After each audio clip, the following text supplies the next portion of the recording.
Hi, నేను మీ doctor C Virender, counselling psychologist from you and me counselling centre. ఈ రోజును మనం యాంగ్జైటీ గురించి తెలుసుకుందాం. ఇది చాలా సాధారణంగా ఎక్కువ మంది పదే పదే ఉపయోగిస్తున్న పదం. కొత్త ప్లేస్కి వెళ్ళాలన్నా సరే, కొత్త వ్యక్తులతో మాట్లాడాలన్నా సరే, కొత్త ఇనిషియేటివ్ ఏదైనా చేయాలన్నా సరే, మనకు తెలియకుండానే శరీరంలో ఒక రకమైన గుబులు, ఒక రకమైన ఆందోళన మొదలవుతూ ఉంటుంది. దాన్నే మనం యాంగ్జైటీ అంటాం. ఈ యాంగ్జైటీలో మనకి ఏం సిమ్టమ్స్ ఉంటాయంటే, కాళ్ళు చేతులు వణుకుతూ ఉంటాయి, చేతులంతా స్వెట్టింగ్ అయిపోతాయి, కడుపులో ఏదో ముడేసిన భావన కలుగుతూ ఉంటుంది.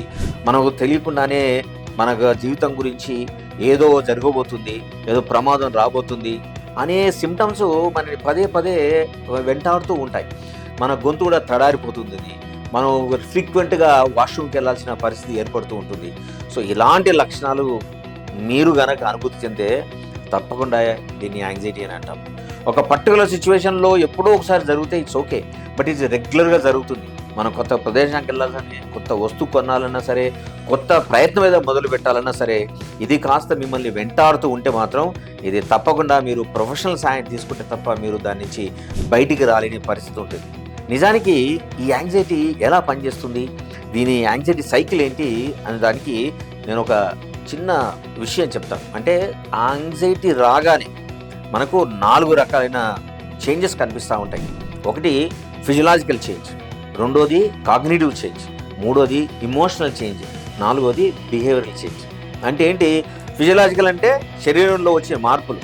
అది మన హార్ట్ రేట్ పెంచుతూ ఉంటుంది, మజిల్స్ టెన్షన్గా మారిపోతాయి, స్వెట్టింగ్ వస్తుంది, బ్లషింగ్ వస్తుంది, మనకు ఏదో డిజినెస్గా ఉన్నట్టు అనిపిస్తుంది, వాంతి వచ్చినట్టు భావన కలుగుతుంది. రాదు కానీ లోపల కడుపులో ఏదో తిప్పేసినట్టు అనిపిస్తూ ఉంటుంది.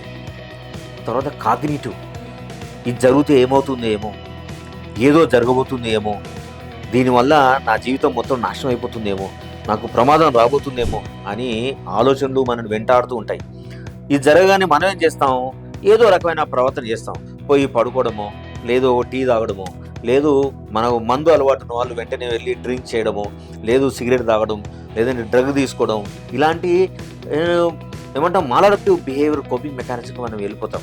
తర్వాత ఎమోషనల్, భయం, ఏదో ప్యానిక్ వచ్చినట్టు, కోపం, ఫ్రస్ట్రేషన్, డిసప్పాయింట్మెంట్, సాడ్నెస్, ఇవన్నీ కలిపి మన జీవితాన్ని ఉక్కిరి బిక్కిరి చేస్తాయి. ఇది యాంగ్జైటీ యొక్క సిమ్టమ్. మరి యాంగ్జైటీ ఎన్ని రకాలు ఉంటాయి అని అంటే 3 రకాలైన యాంగ్జైటీలు ఉంటాయి. ఒకటి మోరల్ యాంగ్జైటీ, అంటే మనం పెట్టుకున్న మోరల్ ప్రిన్సిపల్స్ ఏవైతున్నాయో వాటిని బ్రేక్ చేద్దామనే భయం. రెండోది న్యూరోటిక్ యాంగ్జైటీ, అంటే అన్కాన్షియస్ వరీ, ఏదో మన జీవితంలోంచి వెళ్ళిపోతుంది, మన జీవితం మన కంట్రోల్ లేదు అని ఒక అర్జ్ మొదలవుతూ ఉంటుంది. అండ్ దానివల్ల మన బిహేవియరే చాలా డిస్టర్బెన్స్గా తయారవుతుంది. మూడోది రియాలిటీ యాంగ్జైటీ, అంటే నిజంగానే మనకి ఏదైనా ప్రమాదం వస్తున్నప్పుడు మనం ఆందోళన పడింది. ఈ యాంగ్జైటీ ఒక్కటే నిజంగానే మన జీవితానికి ఉపయోగపడే యాంగ్జైటీ. మిగతా 2 మాత్రం అది మన జీవితాన్ని చాలా డిస్టర్బ్ చేసి, చాలా ఆందోళనతోటి మన డే టు డే లైఫ్ని ఎంజాయ్ చేయలేని పరిస్థితికి తీసుకురావడానికి ఎక్కువగా అవకాశాలు ఉన్నాయి. కాబట్టి ఇలాంటి యాంగ్జైటీ నుంచి బయటికి రావడానికి మనం ఏం చేయొచ్చు? ఫస్ట్, మీరు ఎప్పుడైతే యాంగ్జైటీ అవుతుందో just SIT down, calm down. ఒక 2 నిమిషాలు మీరు కామ్ డౌన్ చేసుకోండి. ఎక్కడి నుంచి ఈ యాంగ్జైటీ వస్తుంది, ఏ ఆలోచన వల్ల వస్తుందో ఒక్కసారి చెక్ చేయండి, దాన్ని పుస్తకం మీద రాయండి. ఇలాంటి భయం రావడానికి నిజంగానే అవకాశాలు ఉన్నాయా, దీనిలో రేషనాలిటీ ఏందో చెక్ చేయండి. అయినా సరే ఆందోళన వస్తూ ఉంది కాబట్టి మీరు కళ్ళు మూసుకొని ఒక 2 minutes 30 times ముక్కు నుంచి గాలి పీల్చుకొని నోటి ద్వారా గాలి వదిలేసేయండి. ఇది చేస్తే చాలా వరకు మీకు రిలాక్సేషన్ అవుతూ ఉంటుంది. అయినా కూడా ఇంకొంచెం రిలాక్స్ ఉంటుందా? కళ్ళు మూసుకోండి.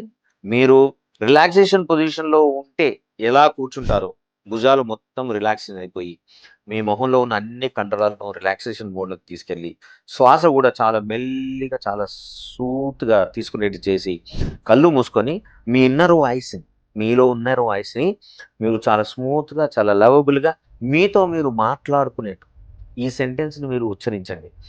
మై నేమ్ ఈజ్ వీరేందర్, అలాగే మీ పేరు ఉచ్చరించండి. ఐఎమ్ కంప్లీట్లీ రిలాక్స్ అని ప్రేమగా, స్నేహపూరితంగా మీరు ఒక 20 సార్లు మాట్లాడుకొని తర్వాత కళ్ళు తెరవండి. మీరు తప్పకుండా ఆ పర్టికులర్ టైంకి మీరు చాలా ప్రశాంతంగా, చాలా కూల్గా మారిపోతారు. అప్పుడు మీరు అనాలిసిస్ చేసుకోండి. తర్వాత మీకు అయినా సరే పదే పదే రిపీట్ అవుతుంది అనుకోండి, మీరు తప్పకుండా ఒక ప్రొఫెషనల్ కలవండి.